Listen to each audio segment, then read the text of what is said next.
Afternoon. Lunch कितनी बजे होता है तुम्हारा? मेरी क्लास के बाद ना 1 बजे बाद, 1 से 1:30।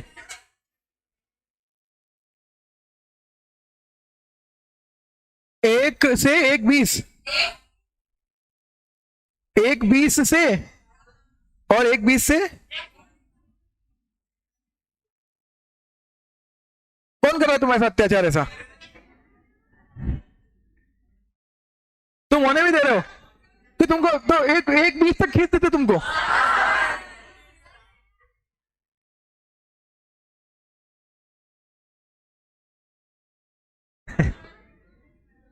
बोले हमको पुराना पुराना कोई सा भी शेड्यूल नहीं चाहिए, हमको वो शेड्यूल चाहिए जिसमें लंच के पहले आपकी क्लास हो, ताकि टाइम से 10 मिनट पहले छुड़वा लें।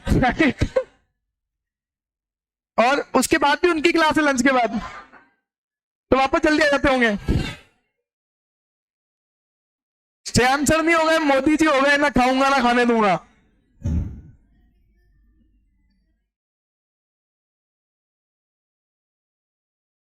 भैया मैं कुछ नहीं करवा सकता, बॉस हमारे श्रेयांश सर हैं, वो जब बोलते हैं तब हम। तुमको लगता है मेरे से व्यक्ति कोई बॉस बनाएगा? खुद का कुछ ठिकाना नहीं है? कैसी बात करते हो तुम यार? किसी सिंसियर समझदार डेडिकेटेड पर्सन को बनाया जाता है बॉस, जो श्रेयांश सर है ना। हमको कोई बॉस बना रहा है? हमको कोई एम्प्लॉय बनाने के लिए रेडी नहीं है। चलिए स्टार्ट करते हैं। Subject securities laws. मैंने लास्ट लेक्चर में आपको समझाने की अच्छा, आप सबके आईसीएसआई के रजिस्ट्रेशन तो हो गए ना? आईसीएसआई वाले, अरे आईसीएसआई का रजिस्ट्रेशन करवा लो एग्जीक्यूटिव का। उसका क्या कनेक्शन है किसी भी चीज से? लास्ट डेट तो दिसंबर में है, क्या करेगा? दिसंबर में करवाएगा। जितनी लेट करवाओगे उतनी लेट मॉड्यूल आएंगे ना। अब तो मॉड्यूल आते हैं, मॉड्यूल चाहिए। इस कब बोला था उन्होंने? 3-4 दिन। किसने पूछा था मुझसे अभी? किस दिन पूछा था? 3-4 दिन का बोला था उन्होंने। प्रिंट वाल वो अभी भी कल किसके सामने कॉल लगाया था? मैं लगाया था किसी के सामने कॉल, प्रिंट वाले कोई। हाँ, वो अभी वापस 3-4 दिन बोल रहा है, इसलिए बोल रहा हूँ। पर अब की बार उससे एक्चुअल पूछा है, इंडिया वाले 3-4 दिन नहीं, एक्चुअल 3-4 दिन बता। तो आ जाएंगे, लेकिन SBILL और FM के तो आपको मिल ही जाएंगे मॉड्यूल, लेकिन आपको चाहिए केवल सिक्योरिटीज लॉज के लिए। तो तब तक एक काम मैं करता हूं, सॉफ्ट कॉपी में तो आपको ग्रुप पर भेज देता हूं आज FM की गूगल ड्राइव भी, जिससे आप FM के नोट्स की सॉफ्ट कॉपी डाउनलोड कर लेना। हार्ड कॉपी में तो मैं आपको नोट्स जब अभी प्रिंट होके आते ही दे दूंगा। और इस सिक्योरिटी लॉज का मॉड्यूल की सॉफ्ट कॉपी भी आज ग्रुप में भेज दूंगा। अब देखो, लास्ट लेक्चर तक हमने ये जानने की कोशिश की कि सिक्योरिटीज लॉज क्या है, और there is no securities act in India. कोई स्पेसिफिक सिक्योरिटीज को गवर्न करने के लिए एक्ट नहीं है। There are number of laws which govern the securities, और उन अलग अलग लॉज के जो प्रोविजंस हैं उन्हीं को कंबाइनली क्या बोल दिया जाता है? Securities laws. Like there are certain provisions under the Companies Act which provides for securities. There are certain provisions under SEBI Act, under SCRA, under depositories. ये सब एक्ट के वो प्रोविजन जो सिक्योरिटीज की बात करते हैं, उनके रेस्पेक्ट में बात करते हैं, उन्हीं के कॉम्बिनेशन को कंबाइंडली हम कहते हैं सिक्योरिटीज लॉज। फिर हमने लास्ट लेक्चर में जानने की कोशिश की the financial system of this economy. तो हमने कहा फाइनेंशियल सिस्टम 3 चीजों से मिलकर चल रहा है। फाइनेंशियल सिस्टम है क्या? A system which convert the saving into investment, a system which mobilise the saving of investor to the issuers, to the corporates, to the companies. तो मोबिलाइजेशन का काम करता है, कन्वर्जन का काम करता है। अब फिर हमने कहा कि सिस्टम कैसे चल रहा है। हमने कहा there are 3 parts: financial market, financial products और मार्केट पार्टिसिपेंट्स। पार्टिसिपेंट्स तो कौन है? जो लोग डील करते हैं, इश्यूअर, इन्वेस्टर और इंटरमीडियरीज। प्रोडक्ट्स क्या है? जिनमें हम डील करते हैं। Financial products means majorly securities. Financial market कहाँ क्या है? जहां हम डील करते हैं majorly. It is of two type, money market और बोलो ना, नालायक को तुम्हारे लिए ही पढ़ा रहा हूँ, मेरा तो रिवीजन हो रखा है और मैं पास हो रखा हूँ, मेरे को रिवीजन हो या नहीं हो क्या फर्क पड़ रहा है, तुम्हें करना है। मनी मार्केट और कैपिटल मार्केट। मनी मार्केट की जनरल या मेजर उनकी स्पेसिफिकेशंस क्या थे, करेक्टरिस्टिक्स क्या थी? शॉर्ट टर्म की लेंडिंग बोरोविंग के लिए यूज होता है। जनरली यहाँ सिक्योरिटीज इशू करने वाले कौन होते हैं? बैंक्स और गवर्नमेंट। जनरली यहाँ लिक्विडिटी ज्यादा, सेफ्टी ज्यादा। इंस्ट्रूमेंट का time period within 1 year ही रहता है और रेगुलेट कौन करता है? आरबीआई। और जनरली इंस्ट्रूमेंट कौन से होते हैं? Treasury bill, certificate of deposit, commercial papers. फिर हमारे मनी कैपिटल मार्केट पर who is the regulator? SEBI. Capital market में इंस्ट्रूमेंट्स कौन से होंगे? लॉन्ग टर्म के। जनरली कौन से इन इशूअर यहां इशू करते हैं? प्राइवेट सेक्टर, हमारी कॉर्पोरेट्स। और इंस्ट्रूमेंट जनरली कौन से नेचर के होते हैं? इक्विटी, डिवेंचर, बॉन्ड, ये सब कैपिटल मार्केट के पार्ट है। ठीक है। कैपिटल मार्केट में 2 टाइप का, मनी प्राइमरी, और जब हम नई सिक्योरिटी इशू करते हैं किसी भी तरह से तो वो प्राइमरी मार्केट है, जब इन्वेस्टर्स आपस में डील करते हैं सेकेंडरी मार्केट। सेकेंडरी मार्केट में भी डील करने के 2 तरीके हैं। क्या तरीके हैं? Through stock exchange, out of the stock exchange. India में स्टॉक एक्सचेंज भी 2 तरह के होते हैं। Stock exchanges having nationwide trading terminal और regional stock exchange. Regional stock exchanges वो एक्सचेंज जिनके टर्मिनल, जिनके ब्रोकर्स पर्टिकुलर रीजन में है, वो अट्रैक्ट भी उस पर्टिकुलर रीजन की कंपनी को करना चाहते हैं। और नेशन वाइड ट्रेडिंग टर्मिनल वाले स्टॉक एक्सचेंज जिनके ब्रोकर्स पूरे इंडिया में हैं। ऐसे 2 ही एक्सचेंज हैं, बीएसई और बाकी रीजनल स्टॉक एक्सचेंज बहुत सारे हैं। यहां तक आई थिंक हम डिस्कस कर चुके थे। ये कोर बेसिक है सिक्योरिटीज लॉज का। अब सिक्योरिटी लॉज को पढ़ना स्टार्ट करते हैं। पहला चैप्टर जो हम सिलेबस का पढ़ेंगे that is depositories. If you talk about module, this is chapter number 5 depositories. हम इसको पहला चैप्टर पढ़ेंगे क्योंकि आज मैं पढ़ के यही आया हूं और मेरे को सबसे अच्छे से ये पढ़ाना आता है, इसलिए डेमो के टाइम पर यही पढ़ाता हूं। डिपॉजिटरीज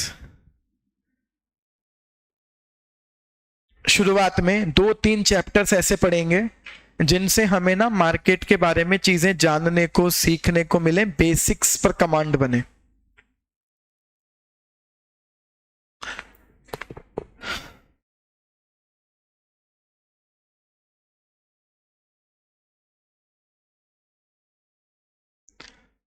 एक डाउट था लास्ट लेक्चर में कि सर आप कह रहे हो 10-12 हजार लिस्टेड कंपनियां हैं इंडिया में और मेजरली ये सिक्योरिटी लॉ उन पर ही लग रहा है मेजर। अब वो कैसे, किस पे लग रहा है, ये तो जब हम पढ़ना स्टार्ट करेंगे, पढ़ेंगे, समय के साथ साथ पता चलेगा कौन कौन सी चीजें किस किस पे लग रही है। तो डाउट है सर 12,000 तो कंपनियां हैं टोटल, उसके चक्कर में इतना बड़ा लॉ है और हमको पूरा सब्जेक्ट पढ़ा रहे हैं। तो सुनो एक बात सुनो, इन देश भी 12,000 कंपनियां चला रही हैं, लिस्टेड कंपनियां हैं ये, और इनमें जुड़े हुए लोग लाखों हैं। और उससे भी बड़ी बात, हर लिस्टेड कंपनी में एक सीएस अपॉइंट होना जरूरी है। इसका मतलब नहीं समझ रहे हो आप? कम से कम 12,000 तो सीएस लिस्टेड कंपनियों में जॉब कर रहे हैं और ये 12,000 तो मिनिमम है। एक एक बड़ी बड़ी कंपनियों में 2-2, 3-3 सीएस हैं, 4-4, 5-5 सीएस हैं और जाने कितने ट्रेनीज हैं। चलो 12,000 मान लेते हैं, टोटल सीएस हैं कितने? 70,000। 20% प्रोफेशन लगा हुआ है लिस्टेड कंपनियों में। समझ रहे हो क्या? अराउंड 20% ऑफ द मेंबर्स तो केवल लिस्टेड कंपनी, और ये ज्यादा है, मैं तो आपको एक बेसिक फिगर बता रहा हूँ, ये बहुत बड़ा अमाउंट है। और भी हमारा बहुत बड़ा एस्पेक्ट है, मैंने तो कहा था 2 ही चीजें ब्रेड एंड बटर है आपके लिए, सिक्योरिटीज लॉज और कंपनी लॉ। तो मेंटली प्रिपेयर रहना अभी से ही कि सबसे टफ पेपर भी इनके ही आएंगे। अरे आपको नहीं पता हो तो मैं बता देता हूँ, पूरी दुनिया, ये पूरा देश आपको कंपनी लॉ और सिक्योरिटी लॉ का एक्सपर्ट मानता है। अब वो हम हो या नहीं हो अलग बात है, बेचारा देश तो यही विश्वास कर रहा है कि ये एक्सपर्ट है, तो आपको तो पढ़ाएंगे ना। चलिए, तो विद दिस पॉजिटिव नोट आप पढ़ो, बहुत टेक्निकल सब्जेक्ट है बट बहुत इंटरेस्टिंग है। मतलब जितने भी अच्छे बच्चे होते हैं ना, अच्छे बच्चे इन द सेंस जिन्हें वास्तव में सीएस करना है, करने तो बहुत सारे आते हैं, जिन्हें वास्तव में करना है, जिंदगी मौत का सवाल है जिनके लिए, जन्म मरण इसी में, कुछ भी हो सीएस करना है, ये बन के ही जाना है, पहली बार में ही करना है, इधर ही बड़ा काम करना है, जिनका भी ये माइंडसेट है ना, उनके फेवरेट सब्जेक्ट्स में से एक सब्जेक्ट होता है ये सिक्योरिटी लॉ। इतना मजेदार सब्जेक्ट है ये। तो डिपॉजिटरीज पहला चैप्टर हम स्टार्ट कर रहे हैं। डिपॉजिटरीज एग्जैक्टली होते क्या हैं, ये सिस्टम क्या है, अभी मॉड्यूल भी नहीं पढ़ना, कुछ नहीं पढ़ना, अगले 2 दिन हम केवल पूरा सिस्टम समझने की कोशिश करेंगे। सुना है आपने कभी डिपॉजिटरीज नाम? आपने एक्चुअली एक नाम सुना है, डिमैट अकाउंट, ये तो सबने सुना होगा। तो आज पहली कोशिश करते हैं उस डिमैट अकाउंट तक पहुंचते हैं, वो है क्या। ये जितने भी आप नाम लेते हो ना सिक्योरिटीज के, इक्विटी शेयर्स, डिबेंचर, बॉन्ड्स, ये सब चीजें आज से कुछ समय पहले तक किस फॉर्म में हुआ करती थी? फिजिकल फॉर्म में। मतलब अगर आप कह रहे हो कि मैं इक्विटी शेयर होल्डर हूं, तो हाउ विल यू प्रूव कि आप उस कंपनी के 100 इक्विटी शेयर आपके पास है? तो आपके पास एक्चुअली क्या होता है, बहुत सही जा रहे हो, बिल्कुल ऐसे ही चलते रहो।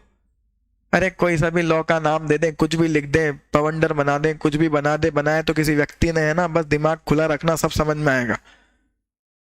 जब मेरे जैसा व्यक्ति पढ़ा रहा है तो आप तो समझ ही सकते हो, है ना, जब मेरे जैसा ही पढ़ा रहा है तो आप तो पढ़ ही सकते हो, आप तो बहुत समझदार हो, बहुत इंटेलेक्चुअल हो, अपना दिमाग ओपन रखो, बस सब समझ में आएगा। हाँ, क्या इशू होता है? शेयर सर्टिफिकेट, वो पेज पेपर सर्टिफिकेट। कभी आप में से कभी किसी को सौभाग्य प्राप्त हुआ शेयर सर्टिफिकेट देखने का? देखा आप में से किसी ने? कभी किसी ने नहीं देखा शेयर सर्टिफिकेट? घर में रखा होगा यार कई लोगों के, तो जिन्होंने इन्वेस्टमेंट किए हुए हैं।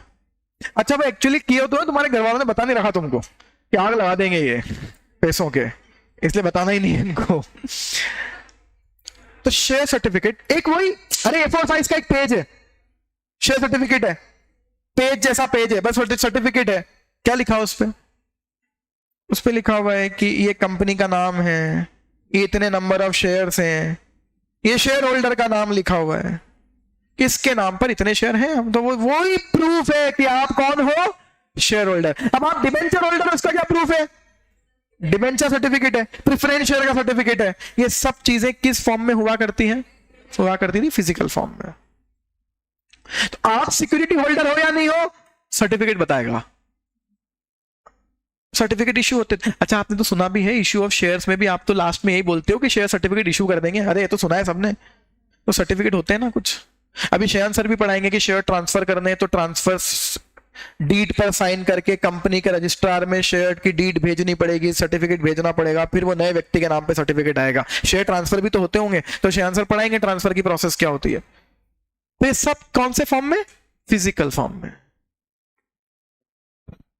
तो आप इन्वेस्टमेंट कर रहे हो, बदले में सर्टिफिकेट्स मिल रहे हैं, शेयर का, डिबेंचर का, प्रेफरेंस का। अब ये फिजिकल फॉर्म के सिक्योरिटीज होने की कुछ चैलेंजेस हैं। अगर आपका शेयर, अच्छा ये शेयर सर्टिफिकेट आपके दिल के करीब क्यों होगा इतना? अरे ये है एक पेज, भले ही एक पेपर, पैसा है ना, ये पैसा, इन्वेस्टमेंट। जिसने 1 लाख रुपए के इन्फोसिस के शेयर खरीदे होंगे, वो कंपनी चालू हुई थी तब, आज 2.5 करोड़ रुपए के हो गए होंगे। एक पेज ही तो है वो, ठीक है। इसलिए हमारे लिए बहुत बड़ा। अरे एफडी का सर्टिफिकेट तो सबने देखा है ना, ये तो सबने देखी एफडी की रिसिप्ट, वैसे ही ये भी है, ठीक है। सोच कर देखो, क्या ये घूम सकता है?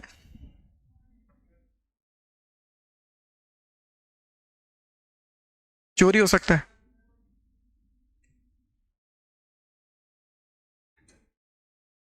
डैमेज हो सकता है,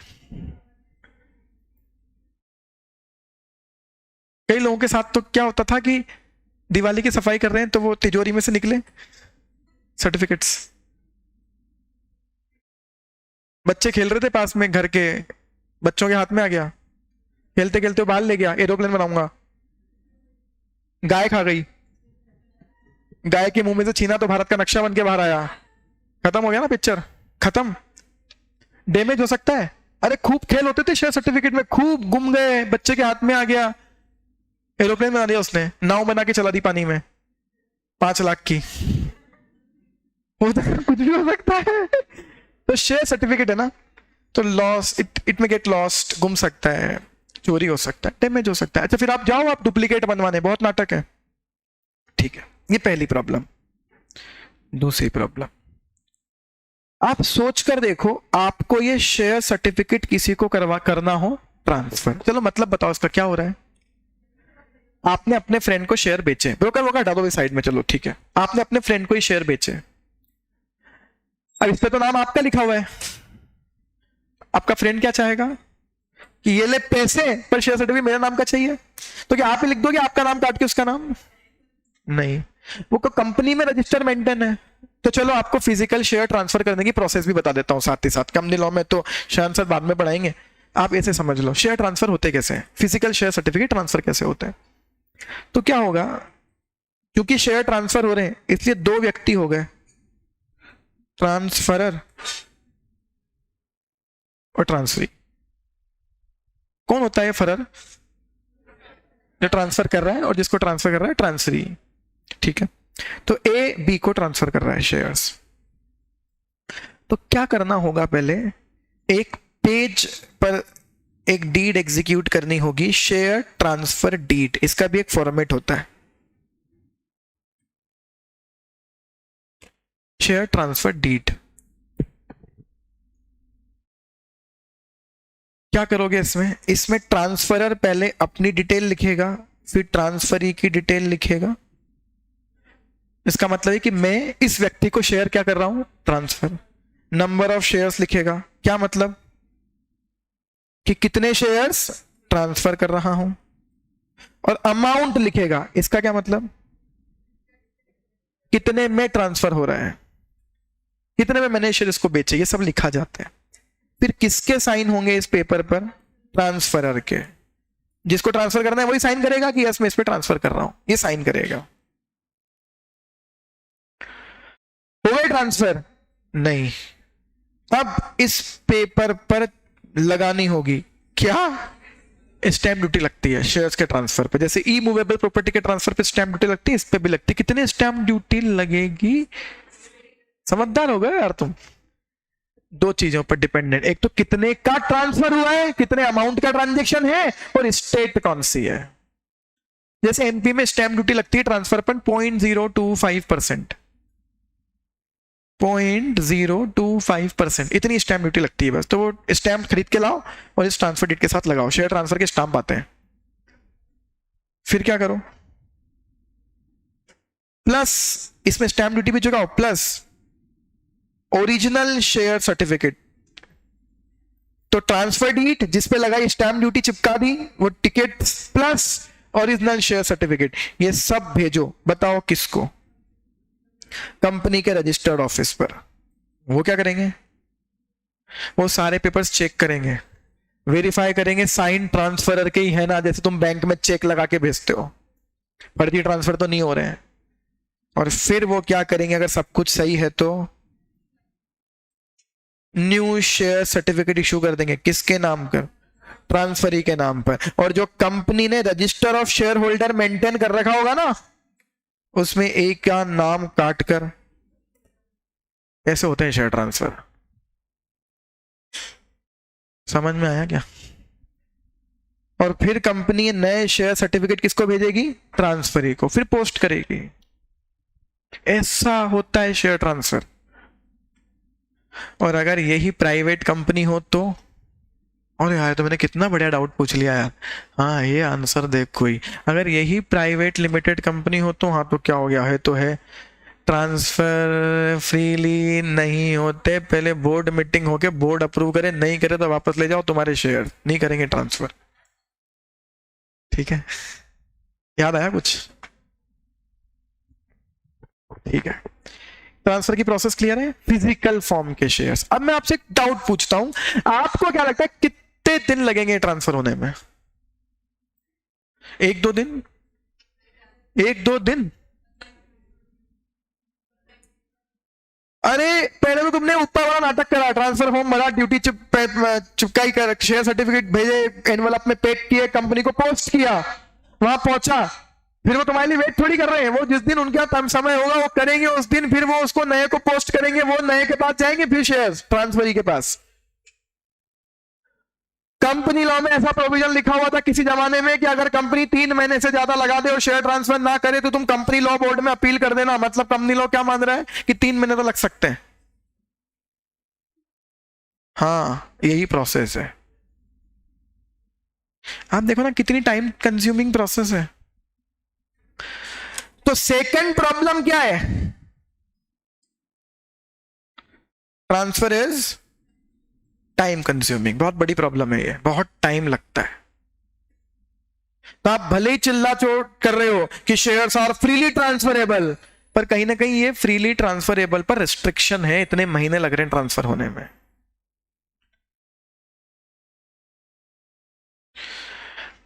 अरे एटलीस्ट 2 महीने में हो तो जाए।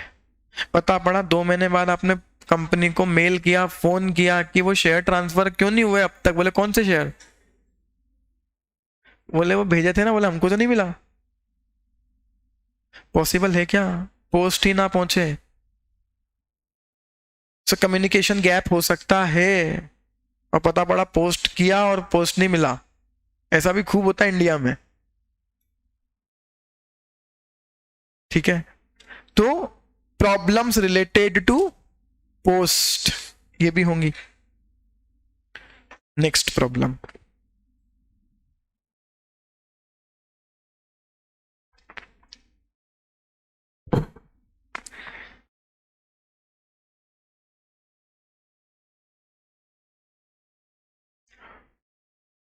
एक और प्रॉब्लम समझो। इसके पहले एक वर्ड समझना पड़ेगा, कॉर्पोरेट बेनिफिट्स। मुझे बताओ कोई व्यक्ति, लोग सिक्योरिटीज में इन्वेस्ट क्यों करते हैं? डिबेंचर में इन्वेस्ट क्यों करते हैं? इंटरेस्ट के लिए। ये क्या है, कैश बेनिफिट या non cash benefit? Cash benefit. Debenture के केस में इंटरेस्ट, इक्विटी के केस में डिविडेंड। ये सब क्या है? Cash benefit. अल्टीमेटली सबको क्या कहते हो? Corporate benefits. सिक्योरिटीज में इन्वेस्ट करके मिलने वाले बेनिफिट्स को क्या कहा जाता है? Corporate benefits. ये कॉर्पोरेट बेनिफिट्स दो तरह के होते हैं, कैश और non cash. Cash corporate benefit मतलब क्या? In case of debenture it is interest, in case of equity it is dividend. तो नॉन कैश बेनिफिट क्या होते हैं?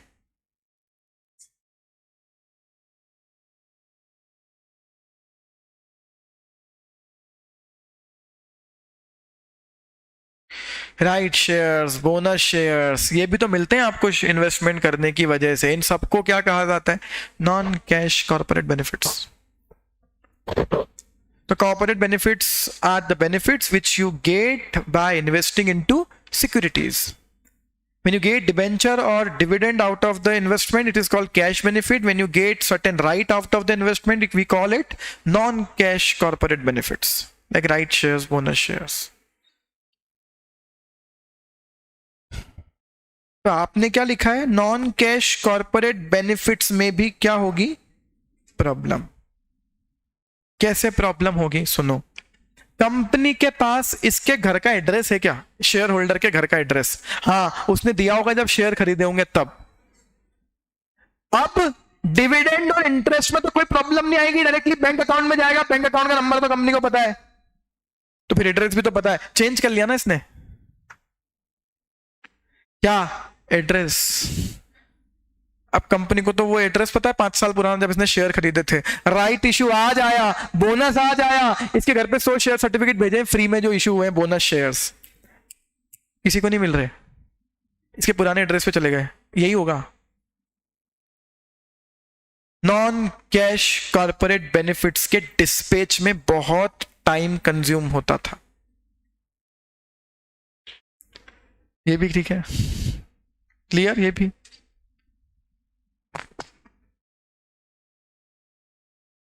चलो मेरा एक क्वेश्चन और है आपसे, कोई माइनर किसी कंपनी में डायरेक्टर बन सकता है क्या? नहीं। कोई माइनर किसी कंपनी में शेयर होल्डर बन सकता है क्या?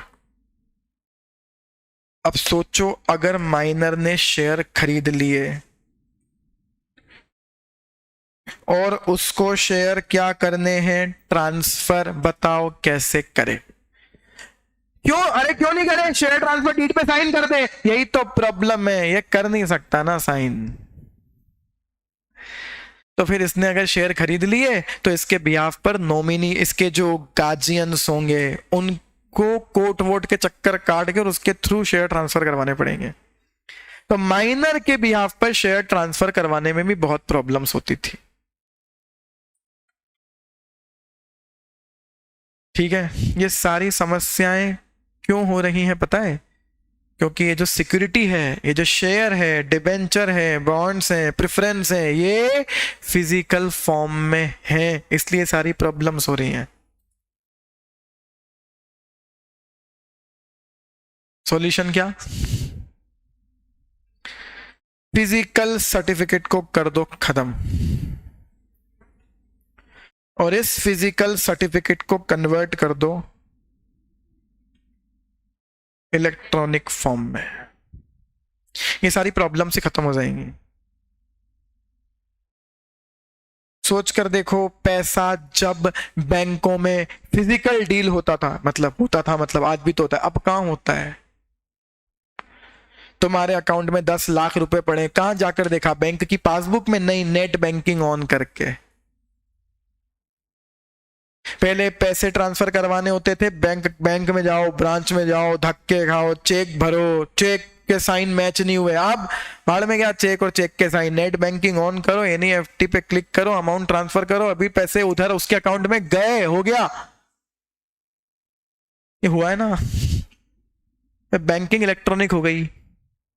हमने कहा फिजिकल सिक्योरिटीज को खत्म करो और इनको सबको किस में कन्वर्ट कर दो? इलेक्ट्रॉनिक फॉर्म में। तो क्या हो जाएगा? ये जो फिजिकल फॉर्म की सिक्योरिटीज हुआ करती हैं, हम चाहते हैं ये कन्वर्ट हो जाए कौन से फॉर्म में? इलेक्ट्रॉनिक फॉर्म में। तो ये जो फिजिकल फॉर्म है, मतलब ये जो फिजिकल फॉर्म के नाम पर आपके पास एक मटेरियल है ना, पेपर, ये मटेरियल क्या हो जाएगा? खत्म। तो उसको बोला जाएगा डी मटेरियल। और चूंकि ये कन्वर्जन की प्रोसेस है मटेरियल को नॉन मटेरियल में, इसलिए इस प्रोसेस को क्या नाम दिया गया? डीमटेरियलाइजेशन। अब कोई आपसे पूछे डीमटेरियलाइजेशन का मतलब बताओ?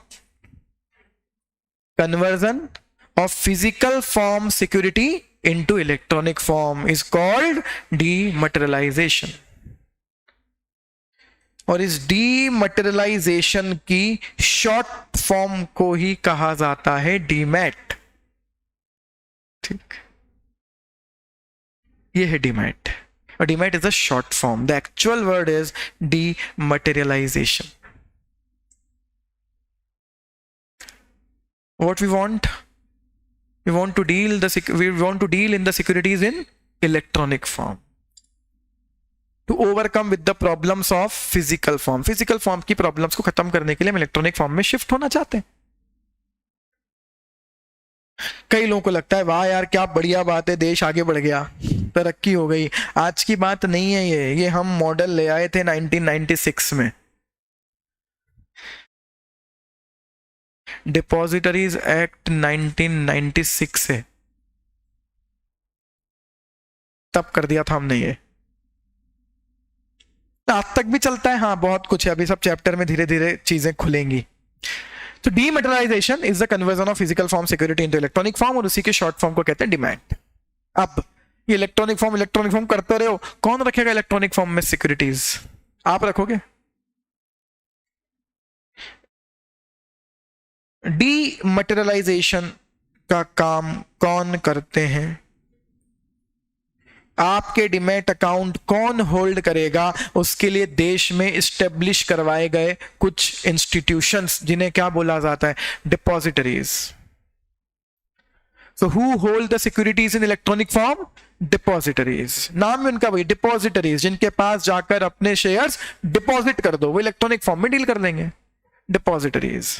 तो जल्दी से बताओ डिमैट अकाउंट भी कहां खुलवाया जाता है, डिपॉजिटरीज के पास। नहीं सर हमने तो बैंक में खुलवा रखा है, अभी उस बारे में बात करेंगे। आप में से सबको मुझे लगता है बैंकिंग सिस्टम अच्छे से समझ में आता है, सबको समझ में आता होगा बैंकिंग सिस्टम। अगर आपको बैंकिंग सिस्टम समझ में आता है ना, तो डिपॉजिटरी सिस्टम भी गारंटी के साथ समझ में आएगा। ये सेम सिस्टम है जैसा बैंकिंग सिस्टम है, बस डिफरेंस क्या है, bank is the bank of money, depositories are bank of securities. Depositories are banker of, bank पैसे की बैंक है, ये सिक्योरिटीज की बैंक है, ये एक तरह से बैंक ही है। डिपॉजिटरी का सिस्टम समझना है ना, बैंकिंग सिस्टम समझ लो। हम डिपॉजिटरी के जितने भी टिपिकल सिस्टम समझने की कोशिश करेंगे ना, हर बार बैंक को बीच में लाएंगे, फिर एक बार में समझ में आएगा ये बैंक ही है, सिक्योरिटीज की बैंक है। और डिपॉजिटरीज का काम क्या है, इलेक्ट्रॉनिक फॉर्म्स में सिक्योरिटीज को होल्ड करता है, आपके बिहाफ पर डील करता है, आपके बिहाफ पर होल्ड करता है सिक्योरिटीज। आप नहीं करोगे, उसके पास रहेंगी सिक्योरिटीज इलेक्ट्रॉनिक फॉर्म में। अभी आपके मन में बहुत ख्याल होंगे कैसे होगा, क्या होगा, चलेगा कैसे, वो सब यही 2-3 दिन समझना है, फिर हम चैप्टर पर आएंगे थ्योरी पढ़ने के लिए। आई होप आपको इन 2-3 दिनों में के पहले 2-3 दिनों में ही समझ में आ जाए एसएल के कि ये थ्योरी नहीं है, चैप्टर नहीं पढ़ा रहा हूं। चैप्टर 2-3 दिन बाद पढ़ाना स्टार्ट करूंगा, तब जैसे खोलोगे आपको समझ में आएगा, अच्छा 3 दिन इसलिए पढ़ाया था कि ये सब इधर लिखा हुआ है अलग तरीके से। यहां तक किसी को कोई डाउट? आगे बढ़ते हैं। डिपॉजिटरीज कैसे काम करते हैं? इंडिया में डिपॉजिटरीज कितने हैं? केवल 2। आपको अब तक लग रहा होगा ये गवर्नमेंट है, कुछ नहीं है। पीछे देखो एल लिखा हुआ है, लिमिटेड कंपनी है। नेशनल सिक्योरिटी, कुछ फुल फॉर्म मत लिखो, मॉड्यूल में सब मिलेगी, मैंने भी वहीं से याद की हुई है। नेशनल सिक्योरिटीज डिपॉजिटरी लिमिटेड और सेंट्रल डिपॉजिटरी सर्विसेज लिमिटेड। मुझे अभी वर्ड काम का है लिमिटेड, एल, मतलब आपको ये समझा दूं, कोई गवर्नमेंट नहीं है, ये कंपनी है, लिमिटेड कंपनी है। NSDL and CDSL are 2 depositories in India. क्या तीसरा नहीं बन सकता? बन सकता है, कोई बनाना नहीं चाहता, वो 2 ही कर रहे हैं काम बढ़िया। NSDL CDSL 2 डिपॉजिटरीज है। आगे अब जैसे आपसे मैं पूछूं कि आपका, हाँ चलो एक बात बताओ ना, कौन सी बैंक में अकाउंट है आपका? तो आप बैंक का नाम बोलते हो, जबकि रियलिटी है कि आपका अकाउंट किसी बैंक में नहीं, बैंक के किसी ब्रांच में खुला हुआ है। क्या बोलते हो? आपने कभी बैंक देखी है? नहीं देखी। आपने बैंक की ब्रांच देखी है। आप कहते हो हमने स्टेट बैंक ऑफ इंडिया देखी है, वो तो मुंबई में है। आप ब्रांच में जाते हो उनकी। आपका अकाउंट SBI में नहीं, SBI की ब्रांच में है। अगर यकीन ना हो तो किसी दिन अपने SBI का अकाउंट नंबर देकर देखना, किसी को क्या पैसे जमा करवा देगा कि नहीं करवा पाएगा, जब तक ब्रांच का नाम नहीं बताओगे। और आज की डेट में उसको बोलते हैं IFSC। इंडिया में बोलते हैं IFSC कोड, जबकि C का मतलब ही कोड होता है, ठीक है। इंडिया में बोलते हैं पैन नंबर, जबकि पैन में परमानेंट अकाउंट नंबर ही है लास्ट वर्ड, पैन नंबर, पर पैन ही है, पर इंडिया है ना, ये पैन नंबर बोलते हैं। IFSC कोड बोलते हैं, नहीं IFSC सी अपने आप में कोड है। इंडिया है। हम तो कुछ साफ करने के लिए भी गंदा कपड़ा मांगते हैं, इंडिया ये कि गंदा कपड़ा देना, क्यों बोले साफ करना है। हम तो वो लोग हैं ना, हम तो कुछ भी कर सकते हैं। तो पैन नंबर चाहिए होता है हमको, other it's simply PAN and IFSC। चलिए, तो जैसे आप बैंक की ब्रांच में डील करते हो ना, वैसे आप डिपॉजिटरी के साथ डील नहीं करते कभी भी। ये डिमैट अकाउंट डिपॉजिटरी के पास नहीं खुलता। डिपॉजिटरी सिस्टम कैसे काम कर रहा है? अपनी ब्रांचेस के थ्रू। सो डिपॉजिटरीज कैसे काम करते हैं? अलग अलग जगह डिपॉजिटरीज की क्या होती हैं? ब्रांचेस, जिनको एक्चुअली ब्रांचेस नहीं कहा जाता, उन्हें कहा जाता है DP। DP, हाँ, डिपॉजिटरी पार्टिसिपेंट्स। क्या कहा जाता है? Depository participants. ये ही है DP, डिपॉजिटरी की ब्रांचेस। और इन्हीं के पास जाकर खुलता है आपका क्या, डीमैट अकाउंट।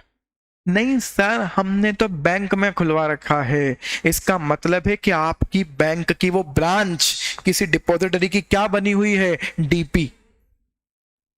वो बैंक की भी ब्रांच है और किसी डिपॉजिटरी से भी उन्होंने लाइसेंस लिया हुआ है, वो डीपी भी है, इसलिए खुलवा सकते हो। बैंक की ब्रांच की कैपेसिटी में डीमैट अकाउंट नहीं खोल रही है, डिपॉजिटरी की ब्रांच की कैपेसिटी में डीमैट अकाउंट खोल रही है, तब वो बैंक की ब्रांच नहीं है, तब वो क्या है, डीपी, डिपॉजिटरी पार्टिसिपेंट्स।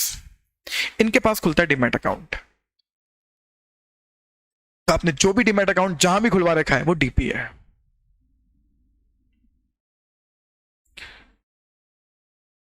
सर होगा क्या ये तो बताओ। डीमैट अकाउंट में सिक्योरिटीज कौन से फॉर्म में जाएंगी? सर कैसे जाएगी सर? होगा नहीं, बस आपको मानना पड़ेगा। मतलब सर, मतलब ये कि अब आप किसी कंपनी के आईपीओ में पैसा लगाओ और आप सोचोगे कि 100 शेयर अलॉट हो गए तो मुझे शेयर सर्टिफिकेट आएंगे, नहीं आएंगे। आपके डीमैट अकाउंट में एंट्री आ जाएगी कि तुम्हारे अकाउंट में रिलायंस के 100 शेयर हैं। क्या बात कर रहे हो? हाँ, आपके डीमैट अकाउंट में 100 शेयर्स क्या कर दिए जाएंगे, क्रेडिट। मैं कैसे मान लूं सर कि वो 100 शेयर मेरे अकाउंट में है? अरे एंट्री आ गई ना। जैसे आप नेट बैंकिंग खोलते हो, उसमें दिखता है कि आपके अकाउंट में 15,000 रुपए हैं, तो मान लेते हो ना 15,000 है। कभी जाकर चेक कर कितने आप कहां रखे हुए हैं? वैसे यहां भी मानोगे? अरे करते हो ना, यहां भी वही है। तो अब सिक्योरिटीज फिजिकल फॉर्म में डील नहीं होती है ना, जितनी भी सिक्योरिटीज इलेक्ट्रॉनिक फॉर्म में डील होती हैं वो सब कहां रहती हैं, डीमैट अकाउंट में। तो आपके डीमैट अकाउंट में वो शेयर्स क्रेडिट कर दिए जाएंगे। आपको विश्वास करना पड़ेगा कि आपके शेयर हैं ये, और जिस दिन आप बेच दोगे वहां से क्या हो जाएंगे, डेबिट चले जाएंगे। ये सारा खेल हो रहा है डीमैट अकाउंट में, इलेक्ट्रॉनिक फॉर्म्स की सिक्योरिटीज। हाँ करेंगे, अभी बहुत डिटेल डिस्कशन बाकी है। अभी तो चैप्टर स्टार्ट किया। चैप्टर क्या, अभी तो मैंने सिस्टम समझा रहा हूं डिपॉजिटरी का होता क्या है। सोच कर देखो इस सिस्टम के आने से क्या होगा, जल्दी सोच कर देखो क्या होगा। अब सोचो, शेयर चोरी हो गए, गुम गए, डैमेज हो गए, सब खत्म। ट्रांसफर आसान हो जाएगा। कैसे आसान हो जाएगा? अब पता है कैसे होगा? कुछ नहीं करना है। पता है क्या करना है? मुझे अपने फ्रेंड के अकाउंट में डीमैट, मुझे अपने फ्रेंड को शेयर बेचने हैं, दोनों के डीमैट अकाउंट है। डीपी के बाद जाएंगे, मेरा अकाउंट नंबर भी दूंगा, उसका अकाउंट नंबर भी दूंगा। वो पता है क्या करेगा, मेरे अकाउंट से शेयर डेबिट करके उसके अकाउंट में क्रेडिट कर देगा। हो गए ट्रांसफर, गए शेयर, सेकंड्स में ट्रांसफर होगा। सेकंड्स में, 3 महीने नहीं, सेकंड्स में, within the fraction of second transfer get executed. ये डिफरेंस है। आपके अकाउंट से शेयर क्रेडिट डेबिट होकर उसके अकाउंट में क्रेडिट हो जाएंगे।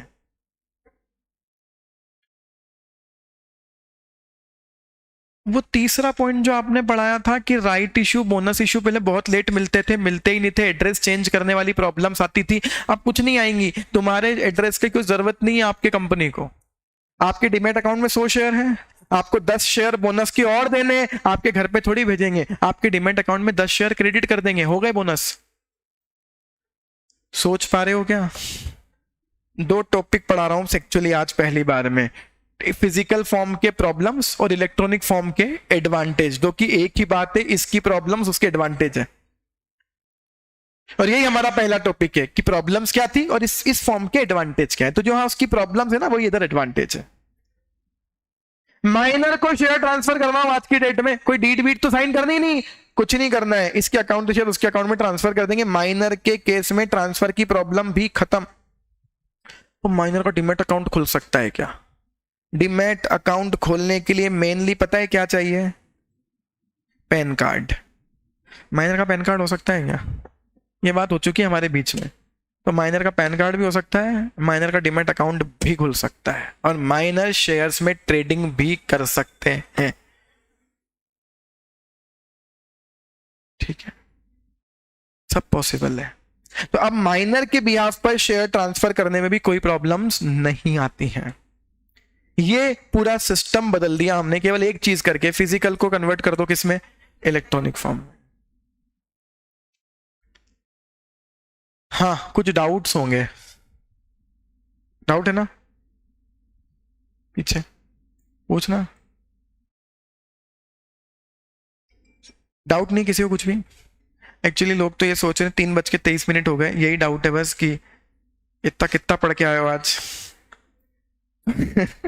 एक्चुअली सागर सर 3:30 पे आएंगे।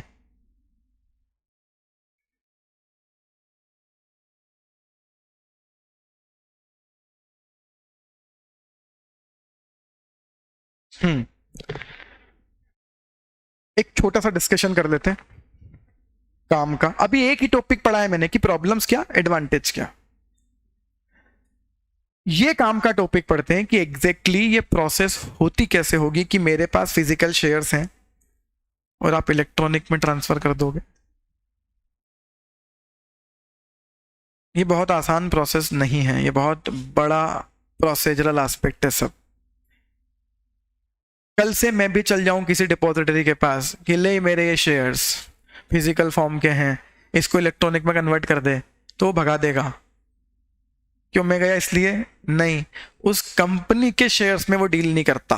तो आप बोलोगे क्या बात करते हो, ये क्या बात होती, उस कंपनी के शेयर्स में वो डील नहीं करते। हर किसी कंपनी के शेयर इलेक्ट्रॉनिक फॉर्म में डील नहीं होंगे। एक बात बताओ, कोई डिपॉजिटरी तुम्हारी कंपनी के शेयर अपने पास इलेक्ट्रॉनिक फॉर्म में होल्ड क्यों करेगा? उसको क्या मिल रहा है? पैसे कमाने के लिए धंधा खोला है ना उसने, क्यों करेगा? नहीं करेगा जब तक कंपनी का उसके साथ क्या ना हो जाए एक एग्रीमेंट।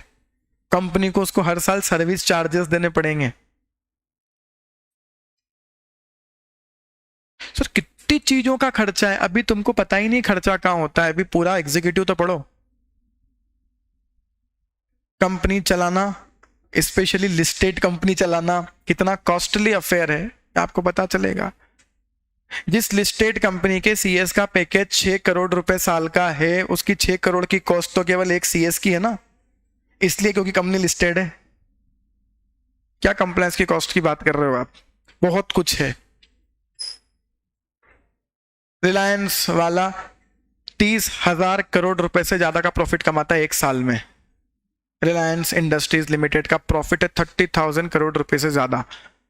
वो ये सब करेगा, उसको कोई फर्क नहीं पड़ता, पैसा आपसे तो लिया हुआ है, तो कंप्लायंस भी करेगा, तो कॉस्ट भी बियर करेगा। अभी मेरी एक स्टूडेंट, 1 महीने पहले उसका रिलायंस में सिलेक्शन हुआ है। खैर रिलायंस की हेड सीएस तो अलग है, सावित्री पारेख मैडम है, उनका तो करोड़ों में पैकेज है, पर उनकी टीम है पूरी कंप्लायंस की।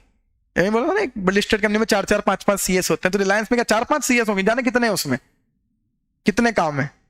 तो अभी एक स्टूडेंट है मेरी, 3-4 साल से वो इंदौर में ही थी, एक अच्छी कंपनी में काम कर रही थी इंदौर में, अभी रिलायंस में गई है, वो 22 लाख का पैकेज है।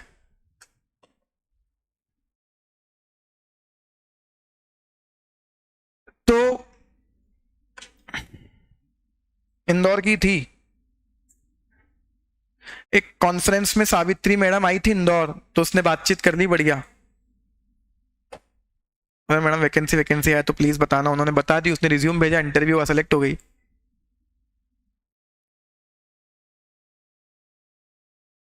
तो जब तक आप डिपॉजिटरी के साथ कॉन्ट्रैक्ट नहीं करोगे तब तक वो आपके लिए काम नहीं करेगा। तो ये चीजें कैसे चलती हैं कि अगर कोई कंपनी चाहती है कि हमारे शेयर्स को क्या करा जाए, इलेक्ट्रॉनिक फॉर्म में रखा जाए, तो सबसे पहले उस कंपनी को एग्रीमेंट करना होगा। किसके साथ? डिपॉजिटरी के साथ। तो पहला एग्रीमेंट होगा बिटवीन इश्यूअर और डिपॉजिटरी, ये एग्रीमेंट। एक एग्रीमेंट क्या ऑलरेडी इनके बीच में है, डिपॉजिटरी और डीपी। हाँ, इन्होंने इसको डीपी बनाया होगा। और सोच कर देखो, एक एग्रीमेंट इसके और इन्वेस्टर के बीच में, तब जाकर इसने इसका क्या खोला होगा, डीमैट अकाउंट। तो इस पूरे सिस्टम में कितने लोग इन्वॉल्व हैं? केवल 4 कैटेगरीज, इश्यूअर, डिपॉजिटरी, डीपी और इन्वेस्टर। ये तो ब्रांच है केवल डिपॉजिटरी की, इन सब के बीच में एग्रीमेंट्स हैं। Between depository and issuer, between depository and DP, between DP and investor.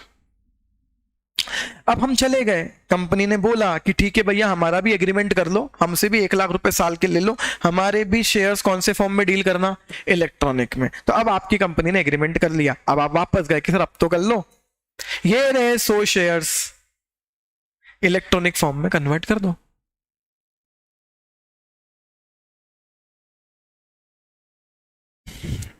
कौन से फॉर्म के शेयर हैं इन्वेस्टर के पास, जल्दी बताओ कौन से फॉर्म के शेयर हैं, फिजिकल फॉर्म के शेयर। बहुत बेसिक प्रोसेस बताता हूं कि अगर किसी व्यक्ति के पास फिजिकल फॉर्म के शेयर पड़े हुए हों तो इलेक्ट्रॉनिक में कन्वर्ट कैसे होंगे, तभी करवाने जाना जब पहले आपकी कंपनी का डिपॉजिटरी के साथ एग्रीमेंट हो। ठीक है, इन्वेस्टर किसके पास जाए, जल्दी बताओ, इन्वेस्टर किसके पास जाए, डीपी के पास। और डीपी के पास जाके इसको पहले क्या खुलवाना पड़ेगा, डीमैट अकाउंट। तो पहली प्रोसेस है open a demat account with a DP, खुलवा लिया। अब आप क्या करोगे बताओ, डीपी के पास क्या रिक्वेस्ट करने जाओगे कि तुझे सर्टिफिकेट है, इसको इलेक्ट्रॉनिक फॉर्म में कन्वर्ट कर दो, नहीं चाहिए सर्टिफिकेट, खत्म कर दो इसको। तो डीपी के पास जाकर आपको एक फॉर्म भरना पड़ेगा, फॉर्म का नाम क्या, DRF। बनाओगे क्या फुल फॉर्म, बना लेते हो आप तो। किस चीज के लिए जा रहे हो, इलेक्ट्रॉनिक फॉर्म में कन्वर्ट करवाने के लिए। उस प्रोसेस को क्या बोलते हैं, डीमटेरियलाइजेशन। तो फॉर्म का नाम डीमटेरियलाइजेशन रिक्विजिशन फॉर्म। किस चीज की रिक्वेस्ट कर रहे हो, डीमैट की। तो फॉर्म का नाम क्या, डीमटेरियलाइजेशन रिक्विजिशन फॉर्म। और साथ में अटैच करके दोगे अपना, क्यों ये क्यों दे रहे हो, इसको खत्म करना है ये आपके पास है क्या, हाँ नहीं होगा तो और कैसे जाओगे। तो DRF प्लस शेयर सर्टिफिकेट भरकर किसको देना पड़ेगा, डीपी को।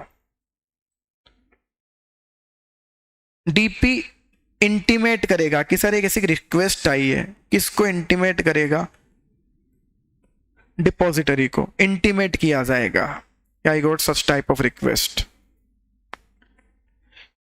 डीपी का काम क्या है, डीपी फिर ये सारी डिटेल्स किसको भेजेगा, इश्यूअर को, ये form plus share certificate. Actually ये DRF ना 3 कॉपी में भरा जाता है, शायद आप समझ जाओ क्यों 3 कॉपी में भरा जाता होगा। एक कॉपी डीपी अपने पास रखेगा, एक कॉपी डिपॉजिटरी को भेजेगा और एक कॉपी इश्यूअर को भेजेगा। और इश्यूअर को साथ में और क्या भेजेगा, शेयर सर्टिफिकेट। इश्यूअर को भेज दिया है। अब बताओ इश्यूअर क्या करेगा इसमें, इश्यूअर ही तो कंफर्म करेगा कि हाँ ये मेरा शेयर होल्डर है, कोई फर्जी आदमी इलेक्ट्रॉनिक फॉर्म में शेयर नहीं ले जाए। कंफर्म कौन करेगा कि हमारा शेयर होल्डर है, इश्यूअर। इश्यूअर को एक रिक्वेस्ट और कहां से आएगी, ये सब इसीलिए कि चीजें क्रॉस चेक हो जाए, कोई फ्रॉड नहीं कर रहा है। तो एक इंटीमेशन और कहां से आएगा, डिपॉजिटरी से। तो इस इश्यूअर को कितनी जगह से चीजें पता चलेंगी, 2, एक डीपी से और एक डिपॉजिटरी से। अगर सब कुछ ठीक हुआ तो इश्यूअर क्या करेगा, ये जो शेयर सर्टिफिकेट है इनको तो क्या करेगा, इनको करेगा डिस्ट्रॉय। बताओ क्यों, इनकी जरूरत नहीं बची ना, अब खत्म कर देगा इनको। फिर क्या होगा, तो जो थे वो भी खत्म हो गए। अब क्या होगा, इश्यूअर इंटीमेट कर देगा किसको, डिपॉजिटरी को।